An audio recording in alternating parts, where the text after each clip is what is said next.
एक बार की बात है। दयालपुर गांव में चंदन नाम का एक दूध वाला रहा करता था। उसके पास एक गाय थी। वह गांव गांव जाकर दूध बेचा करता था। हर किसी को चंदन से दूध लेना पसंद था, क्योंकि चंदन का दूध सबसे गाढ़ा और शुद्ध होता था।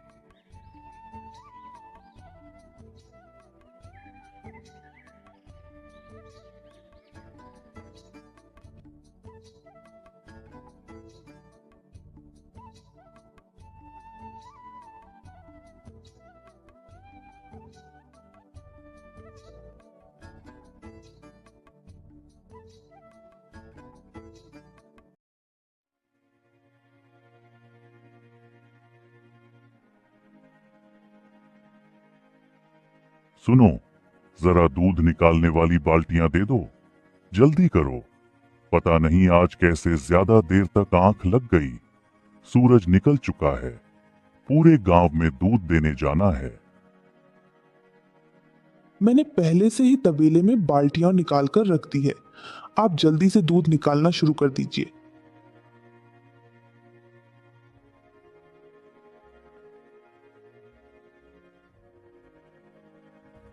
चंदन दूध निकालना शुरू कर देता है, फिर दूध बेचने के लिए गांव की ओर निकल पड़ता है।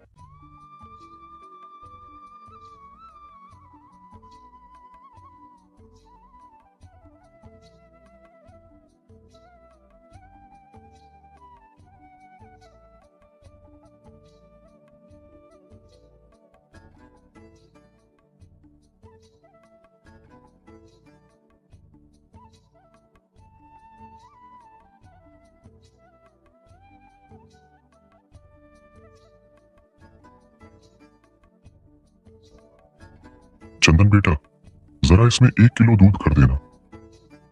चाचा, दूध तो अब खत्म हो गया है। क्या थोड़ा सा भी दूध नहीं बचा है? नहीं रामदीन चाचा, अभी बिल्कुल दूध नहीं बचा है।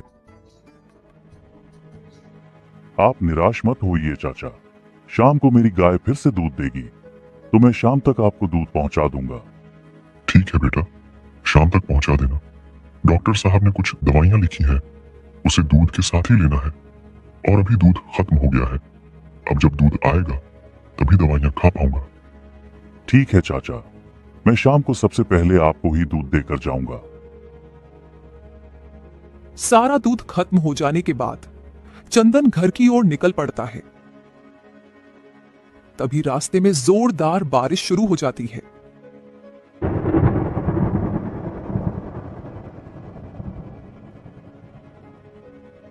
चंदन एक पेड़ के पास अपने दूध की बाल्टी के साथ खड़ा हो जाता है और बारिश बंद होने का इंतजार करता है।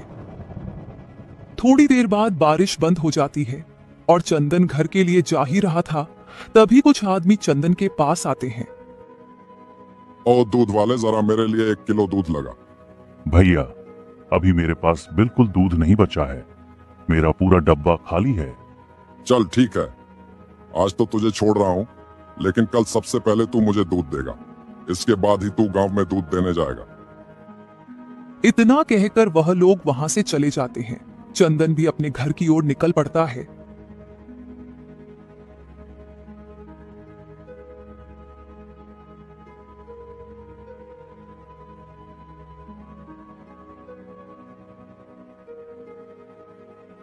अजी, आपको इतनी देर कैसे हो गई आज? रास्ते में आते वक्त जोरदार बारिश होने लगी थी ना, बस इसी वजह से देर हो गई। बारिश थी कि थमने का नाम ही नहीं ले रही थी, और बारिश के थमते थमते शाम हो गई। चलिए ठीक है, आप जल्दी से मुंह हाथ धो लीजिए। मैं आपके लिए खाना लगा देती हूँ।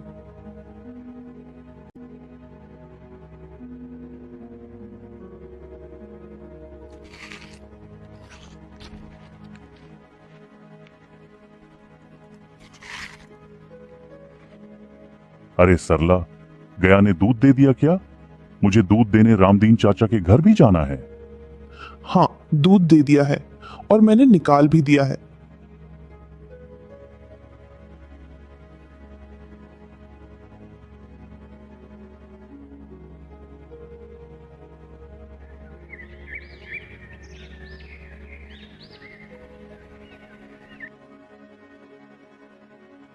अच्छा सरला, शाम हो गई है। मैं गांव में दूध देने जा रहा हूँ। आज रामदीन चाचा को दूध नहीं मिल पाया था, तो सबसे पहले उन्हीं को दूध देने जाऊंगा। अगर आप रामदीन चाचा के घर जा ही रहे हैं तो उनके बाग में से थोड़ी इमली लेते आना। आज मेरा बड़ा मन कर रहा है इमली की चटनी बनाने का। रामदीन चाचा के बाग की इमली बहुत ही स्वादिष्ट होती है। अच्छा ठीक है, मैं आते वक्त ले आऊंगा।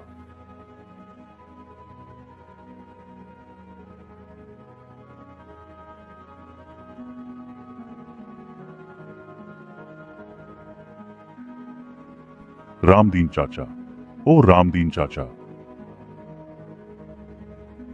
चाचा जी, मैं आपके लिए दूध ले आया हूं, बर्तन ले आइए।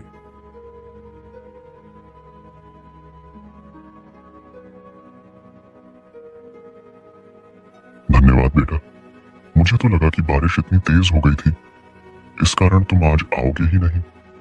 कैसी बात करते हो रामदीन चाचा, आखिर मुझे तो आना ही था। आपको दूध के साथ दवाइयां जो लेनी थी, चाहे बारिश हो या आंधी, मैं तो दूध देने आपको जरूर आता। ठीक है बेटा, तुम्हारा भला हो। रामदीन चाचा, वह जरा सी इमली मिल जाएगी क्या? सरला का बड़ा मन कर रहा था इमली की चटनी बनाने का। उसको आपके बाग की इमली बहुत ही ज्यादा पसंद है। हाँ बेटा, क्यों नहीं। तुम यहीं पर रुको, मैं अभी लेकर आता हूं। ये लो बेटा, ये बहुत ही खट्टी है। चटनी बनाते वक्त इसमें थोड़ी सी चीनी मिला लेना, बहुत ही स्वादिष्ट चटनी बनेगी। अच्छा रामदीन चाचा, अब मैं चलता हूं।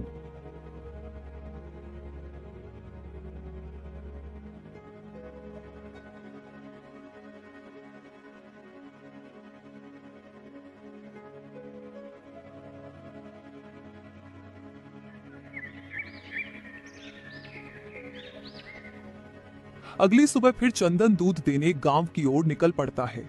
तभी उसके रास्ते में कुछ बदमाश फिर से आकर खड़े हो गए। ओ दूध वाले, कहाँ जा रहा है? पहले मुझे दूध दे। यह लो भैया आपका दूध, इसके 70 रुपये हो गए। तू मुझसे इस दूध के पैसे लेगा? तुझे पता नहीं मैं कौन हूँ? पर भैया, मैं 70 रुपये किलो ही दूध बेचता हूँ और मेरा दूध भी बहुत शुद्ध होता है। आपको तो पैसे देने ही होंगे। अगर आपको यह दूध चाहिए तो। देख दूध वाले, मुझसे ज्यादा बहस मत कर, वरना तेरे लिए बहुत भारी पड़ सकता है। कुछ जानता नहीं है क्या मैं कौन हूँ? अभी के अभी तेरी पूरी दूध की बाल्टी के साथ तुझे भी पटक दूंगा। इतना कहकर वे बदमाश दूध लेकर वहां से चले जाते हैं। अजीब लोग हैं, सामान के पैसे भी नहीं देते। न जाने इनको हम गरीबों के पैसे मारकर कौन सा सुख मिल जाएगा।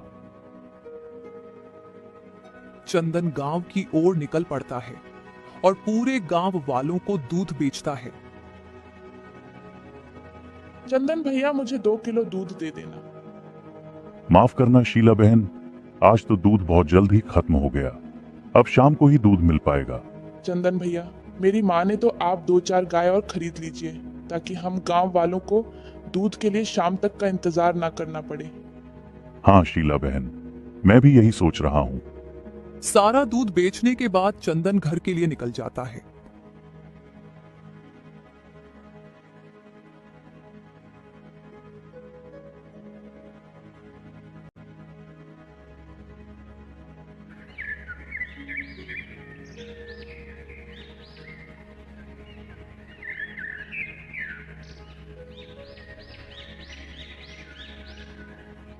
अगली सुबह फिर चंदन दूध लेकर गांव की तरफ निकल पड़ता है और रोज की तरह फिर से वह गुंडे चंदन को घेर लेते हैं।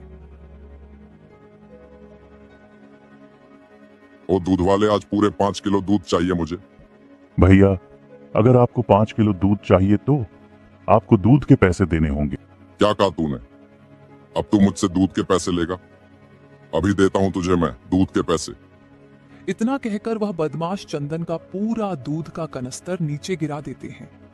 चंदन का पूरा दूध नीचे गिर जाता है और पल भर में उसका पूरा कनस्तर खाली हो जाता है। आइंदा अब कभी हमसे दूध के पैसे मांगे ना तो। अभी तो बस तेरा दूध ही फैला है। अगली बार तेरा भी तेरे दूध जैसा हाल कर दूंगा। इस बात को जितनी जल्दी हो सके अपने दिमाग में गांठ बांध ले। दुखी मन से चंदन घर वापस आ जाता है।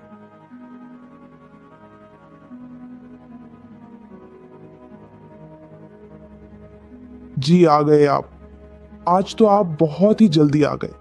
और आपके कपड़े इतने गंदे कैसे हुए? क्या हुआ? चंदन सरला को सारी बात बताता है। बेड़ा गर्क हो जाए उन बदमाशों का जो हम गरीबों को सताते हैं। अरे पैसे नहीं है तो दूध मत पियो। ये क्या बात हुई भला? देखिए, मुझे लगता है आपको इसकी शिकायत करनी चाहिए।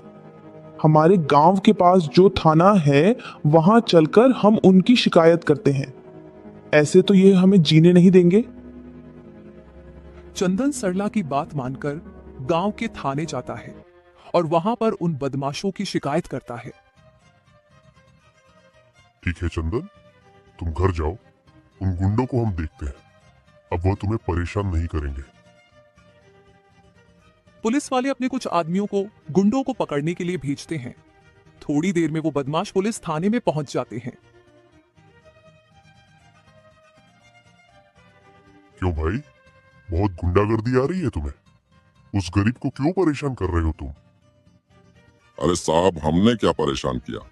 भूख लगी तो थोड़ा सा दूध मांग लिया और वह दूध देने में भी इतने नखरे दिखा रहा था तो हम क्या करते भला। अच्छा, और पैसे क्यों नहीं दिए दूध वाले के? देखो साहब, हमसे ना उलझो, इसी में तुम्हारी भलाई होगी। पैसे लेकर मामला रफा दफा करो। अच्छा, तो एक पुलिस वाले को रिश्वत देता है, डर नहीं लगता तुझे? 50,000। बोलो साहब, 50,000 कैसे रहेंगे आपकी सेवा पाने के लिए? इतने सारे पैसे देखकर थानेदार का ईमान डगमगा जाता है और वह इन पैसों को रख लेता है। उस चंदन ने थाने में मेरी शिकायत करके अच्छा नहीं किया। अब देखते जाओ उसे कैसे मजा छकाता हूं। वह बदमाश गुंडे उस गांव में थोड़ी पूछताछ करते हैं। पूछताछ से उन्हें पता चलता है कि चंदन एक किराए के घर में रहता है। वह गुंडे उस मकान मालिक के घर पहुंच जाते हैं जिसने चंदन को घर किराए पर दिया हुआ था। सुन बे मालिक, जो तेरा गांव में किराए पर घर है जिसमें चंदन का परिवार रहता है, उसको तुझे खाली करवाना है। समझ में आई ना बात? कल तक वह घर खाली हो जाना चाहिए और अगर ऐसा तूने नहीं किया तो तेरे बीवी बच्चों के साथ तेरे पूरे परिवार को एक ही बार में खत्म कर दूंगा। मकान का मालिक गुंडों की बातों से बहुत डर जाता है और वह अगली शाम ही चंदन के घर पहुंच जाता है। जी सुधीर, काकू कहीं है? अभी तो महीना भी पूरा नहीं हुआ। मैं तुम्हारे पास किराया लेने नहीं आया हूँ, बल्कि तुम्हें यह बताने आया हूँ कि कल तक यह घर खाली हो जाना चाहिए। पर क्यों सुधीर काकू? हम तो किराया समय से भर रहे हैं, फिर अचानक से क्यों? देख चंदन, मैं तुझसे ज्यादा बहस नहीं करना चाहता। बस ये घर कल का कल खाली हो जाना चाहिए, वरना मैं तुम लोगों को धक्के मार के घर से बाहर निकाल दूंगा। इससे पहले तुम अपना कहीं और ठिकाना ढूंढ लो। इतना कहकर वह मकान मालिक वहां से चला जाता है। यह क्या हो गया? आखिर यह सब क्या हो रहा है? यह सब क्या हो रहा है? यह सुधीर काकू को क्या हो गया है? वह अचानक से हमें घर खाली करने को क्यों कह रहे हैं? हमने तो समय से इनका किराया भरा है। मुझे भी नहीं पता चल रहा। पता नहीं यह सब क्या हो रहा है।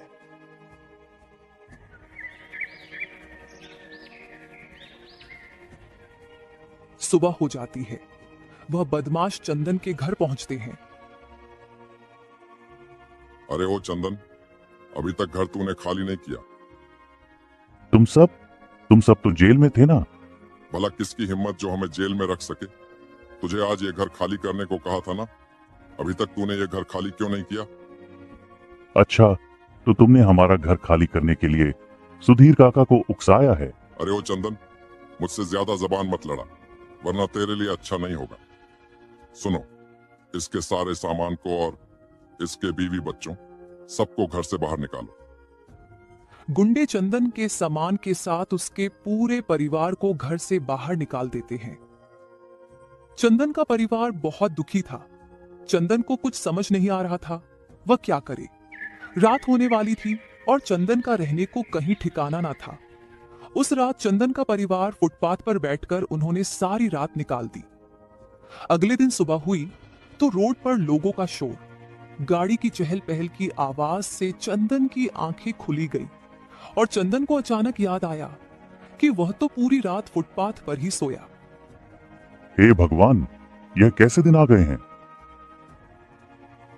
तुम यहाँ बच्चों का ध्यान रखो और गौ माता का भी।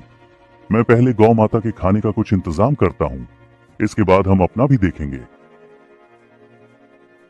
चंदन गौ माता के खाने के लिए खेतों से हरी हरी घासें लेकर आता है और गौ माता के सामने डाल देता है। सरला, गौ माता का पेट तो हमने भर दिया और अब हम अपने खाने का कैसे इंतजाम करें। आप चिंता मत कीजिए, थोड़े से चावल बचे हैं। मैं गौ माता के दूध से खीर पका देती हूँ, आज हम वही खा लेंगे। सरला गौ माता के दूध से खीर बनाती है और सभी मिलकर उस खीर को खा लेते हैं। तभी चंदन देखता है कि एक छोटा बच्चा रोड क्रॉस कर रहा है। वह रोड की दूसरी तरफ भाग रहा था और सामने से एक तेज रफ्तार में गाड़ी आ रही थी। वह बच्चा गाड़ी के सामने आने ही वाला था कि चंदन ने भागकर उस बच्चे को पकड़ लिया, जिसमें चंदन को थोड़ी चोट आ गई। जब बच्चे की माता पिता की नजर उस पर गई तो वह भागकर चंदन के पास आए। उसकी मां ने अपने बच्चों को संभालते हुए कहा, भैया, आपका बहुत बहुत धन्यवाद जो आपने आज मेरे बच्चे की जान बचाई, वरना आज न जाने मेरे बच्चे के साथ क्या हो जाता। अगर मेरे बच्चे को कुछ भी होता तो मैं अपने आप को कभी माफ नहीं कर पाती। इस बात के लिए मैं सदैव आपकी आभारी रहूंगी। बस दीदी जी, भगवान की कृपा है जो हमारी नजर इस बच्चे पर पड़ गई। अब आप ज्यादा परेशान ना हो, बच्चा सुरक्षित है। बस आप अपने बच्चों का जरा अच्छे से ख्याल रखें। इतना कहकर चंदन वहां से चला जाता है और रोड के दूसरे तरफ फुटपाथ पर बैठे अपने परिवार के साथ बैठ जाता है। जब उन दोनों पति पत्नी की नजर चंदन पर पड़ती है तो वह चंदन के पास आते हैं।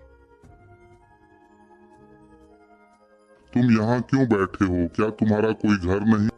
साहब, घर तो था मगर वह अब छीन गया है। छीन गया है, इसका क्या मतलब? किसने छीना और क्यों? चंदन उस आदमी को अपने साथ हुई सारी घटनाओं के बारे में बता देता है। उस आदमी को चंदन से बहुत ही सहानुभूति होती है और वह चंदन को यह आश्वासन देता है कि वह उसे न्याय जरूर दिलाएगा। वह आदमी चंदन के साथ उस थाने में पहुंच जाता है जहां चंदन ने उन बदमाशों के खिलाफ शिकायत दर्ज कराई थी। थानेदार साहब, पहचाना कौन? आइए साहब आइए। आपका अचानक से कैसे आना हुआ? मेरा मतलब है आपने क्यों तकलीफ की? आपने एक फोन कर दिया होता, हम आपके पास आ जाते। अच्छा, तो मतलब याददाश्त ठीक है तुम सबकी। मुझे तो लगा तुम भूल ही गए होंगे। अच्छा, तो मैं तो तुम्हें अच्छे से याद हूँ, तो क्या यह आदमी तुम्हें अच्छे से याद है? ये तो वही चंदन है। ये कलेक्टर साहब के साथ क्या कर रहा है? जी कलेक्टर साहब, ये तो वही आदमी है ना जो कुछ दिन पहले इस थाने में अपनी शिकायत लेकर आया था। शिकायत लेकर आया था, तो क्या तुमने उनकी शिकायत पर कोई कार्यवाही की? कलेक्टर साहब, हमने चंदन को की शिकायत सुनी और उसको आश्वासन भी दिया कि हम उन गुंडों को सबक सिखाएंगे। अच्छा, तो कहाँ है वह गुंडे? तुम्हारे थाने में तो मुझे वह कहीं नहीं दिख रहे। कलेक्टर साहब, हमने उनको धमकी देकर छोड़ दिया और उन्होंने कहा कि वह आगे से ऐसा नहीं करेंगे। अच्छा, भला यह कैसा न्याय किया है तुमने? कहीं तुमने कोई रिश्वत तो नहीं ली? मुझे तो तुम्हारे मुंह से रिश्वत की गंध आ रही है। नहीं कलेक्टर साहब, ऐसा कुछ नहीं है। सच क्या है वह तो मैं पता कर ही लूंगा। तुम दोनों जाओ और उस गुंडों को अभी 1 घंटे के भीतर मेरे सामने लेकर आओ, वरना तुम्हारी नौकरी तो आज पक्का गई। कलेक्टर के डर से दोनों हवलदार उन गुंडों को पकड़कर ले आते हैं। क्यों, तुमने इस थानेदार को रिश्वत दी थी क्या? जी कलेक्टर साहब, हमने इनको रिश्वत दी थी। अब क्या बोलेंगे आप थानेदार साहब? थानेदार अब कुछ सफाई नहीं दे पाता। और तुम लोग सबसे पहले जो तुमने चंदन का नुकसान किया है उसकी अभी यहीं पर भरपाई करो। कलेक्टर साहब इस समय थानेदार को उसकी नौकरी से सस्पेंड कर देते हैं। वह बदमाश चंदन के सारे पैसे वापस कर देते हैं, जितना भी उन्होंने उसका नुकसान किया था। आखिरकार चंदन को न्याय मिल चुका था। चंदन, अब तुम्हें तुम्हारे पैसे मिल चुके हैं और ये लो मेरे तरफ से भी ये कुछ पैसे रखो। नहीं साहब, ये हम नहीं ले सकते। आपने बस इन बदमाशों से हमें न्याय दिला दिया। हमारे लिए यही बहुत है साहब। यह एहसान हम आपका कभी नहीं भूलेंगे। अब आप हम पर इतना बड़ा एहसान न कीजिए कलेक्टर साहब। ये तुम पर किसी भी तरह का एहसान नहीं है चंदन, ये बस मेरी तरफ से तुम्हें एक भेंट है। तुमने मेरे बेटे की जान बचाई, बस उसी का इनाम है ये। इतना कहकर वह कलेक्टर वहां से चला जाता है। चंदन मकान मालिक के पास जाता है और वह सारी बात बताता है और साथ ही वापस किराए पर रहने की बात करता है। चंदन बेटा, मैं क्या करूं? मैं भी मजबूर था। उन गुंडों ने मुझे धमकी दी थी कि वह मेरे पूरे परिवार को खत्म कर देंगे। अगर मैं तुमसे मकान खाली नहीं करवाया तो मुझे माफ करना। काका, आप मुझसे माफी मत मांगिए। मुझे पता है आप उन बदमाशों के हाथों मजबूर थे, लेकिन अब आप चिंता मत कीजिए। उन बदमाशों को उनकी करने की सजा मिल गई है। अब उनकी बाकी की जिंदगी सलाखों के पीछे गुजरेगी। अगर ये बात सच है चंदन बेटा, तो ये लो घर की चाबी। अब तुम उस घर में दोबारा से रह सकते हो। चंदन अब वापस अपने घर में आ चुका था। आखिरकार चंदन के साथ न्याय हुआ और उसको व्यापार करने का एक अवसर भी मिला। कलेक्टर ने उसे काफी पैसे दिए थे, जिससे चंदन ने एक दुकान खोली और अब चंदन दुकान में दूध बेचता करता था। गांव के लोग दुकान जाकर चंदन से दूध लिया करते थे। इस तरह एक बार फिर चंदन का व्यापार अच्छा खासा फलने फूलने लगा